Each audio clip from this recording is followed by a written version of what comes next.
Rubik's Cube Methods Episode 3, Heise Method. The Heise Method was proposed in 2003 by Heise and was one of the first no-algorithm methods. In the Heise Method, you solve the cube entirely by thinking, and thinking is slow. Every term of this method has to be vigorously planned out, and because of this would be the last method on my list that I would use for serious speed solving. The Heise Method does average 40 moves, so it seems like it would be better for something like fewest move solving. The Heise Method is extremely difficult though, and I like to think of it as an extreme version of the Petrus Method, and the Petrus Method is already a very difficult method. Now let's get into the steps of this really difficult and very strange method. Step 1. Build 4 1x2x2 blocks. These are also called Heise blocks. You don't need to solve the blocks together, but instead you can form them like pseudo blocks. Step 2. Pair up the Heise blocks while simultaneously orienting the last layer edges.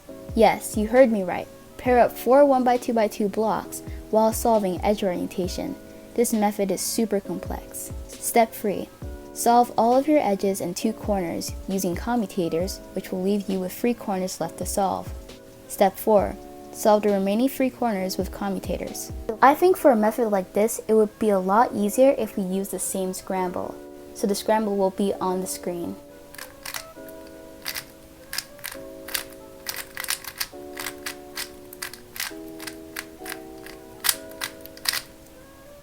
Just a heads up, I have already written down my solution to everything, so this is just kind of like a walkthrough solve of the Heise method, but I'm still going to be showing you how I think and how the Heise method works. So first off, I looked around the cube and I tried to find the best way to make my first Heise block, and the best way to do it for me was with yellow on top and blue in front. So the first thing I noticed here was this orange-green pair right here. It's very easy to solve. So I just did L like this to solve the pair. And now I have 2 choices. I can either solve this pair with the white-green edge or the white-orange edge. As you can see, the white-green edge is paired up really badly with our green-orange pair, so I just went with this white-orange edge. So in order to solve this white-orange edge, I would have to do an F move. So I first did a U2 to put this pair out of the way, and then I did F, L. But instead of just doing L, I carried it on into L2 so that I could solve this pair with this edge. And then I put it down like this. Remember, we're making pseudo blocks, so we actually have to do an L prime, and that will make it pseudo. Because if it's solved, then they match up with the centers. But if it isn't solved, if it's pseudo, then it doesn't match up with all of the centers. So now for our second Heise block, we need to make it an inner square. So an inner square is just an edge piece in between 2 centers. So the 2 centers here are white and blue. So I would just solve this white and blue edge to make my inner square. So now I will do a trigger that will take UF into DF. So M prime, U2, M, just like this. So now I looked for my best third square for my Heise block, and I noticed that it would be on yellow top, green front, because I saw this corner can easily pair up with this edge, just like this. And then what I did was I put this edge down here, like this, and then I swooped in and solved it like this. And the thing is, this is all solved, so I had to put it like this to make it pseudo. Now as you can see, we have a 2x2x3 block that is just pseudo. So now I put that all on the back, and I hold the cube with yellow on top, red in front, and now I did my 4th and final block. So I noticed that the red-blue pair is already set up, so I did U, R, U prime, R prime to solve it like this.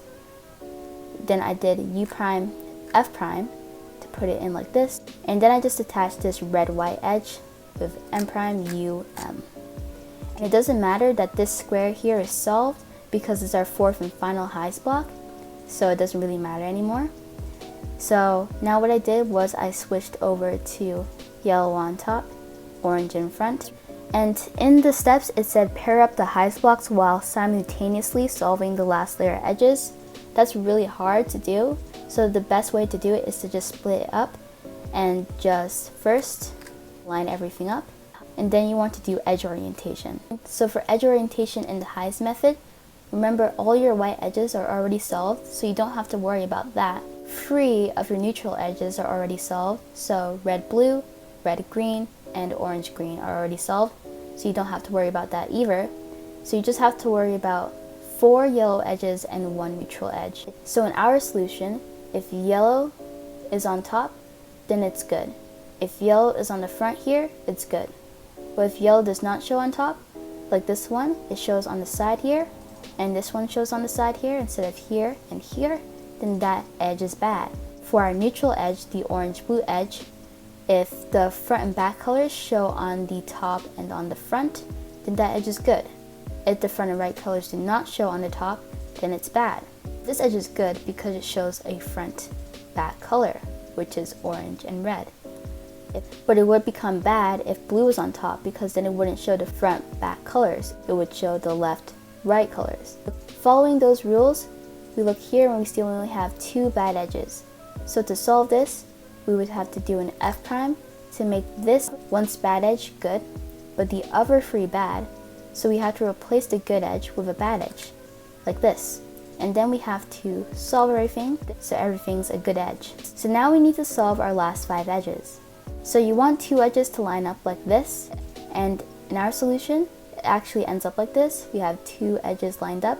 So now we just need to solve the final 3 edges all together. If you look on the cube, you see that blue comes before orange, so the edges should be like that too. So we have to put blue in the back so that when we move the orange, it just goes after blue. Then we do a U2, and that will solve this neutral edge. We put it down like this. Now we just fix across, and as you can see, everything is solved. Now we have to solve 2 corners. So if we look in our keyhole corner, which is down here, we see that it shows yellow, orange, blue. So we put it in between the yellow, orange, blue slot. So right here, so we do a commutator. So basically, the one I've been using is D prime, R prime, D, R. And as you can see, that solved this corner. Now we have to move it out of harm's way. So we can do a U prime to bring this unsolved corner here. And then we just do the reverse of those moves. So that would be R prime, D prime, R, D. And right here, because I see that yellow is facing the bottom, I know that I just have to do R prime, D prime, R, D, R prime, D prime, R, D, R prime, D prime, R, D, until it's solved. And then I just move an unsolved corner right here, and then I just do the reverse of those moves. So it would be D prime, R prime, D, R. 2 more times. D prime, R prime, D, R, D prime, R prime, D, R. So then this one, the yellow is facing the bottom, so I just have to move it here. So now that we've solved 2 edges, we're going to solve the last 3 edges the same way we've been doing it. So this one, move an unsolved corner from the top layer, and then do the reverse of the moves you did before. And then we have a U2 AUF. So I know that was kind of quick, but hopefully that did show you the Heise method. So that is one of the hardest Rubik's Cube solving methods because of the pseudo block building and the commutators and the edge orientation all together.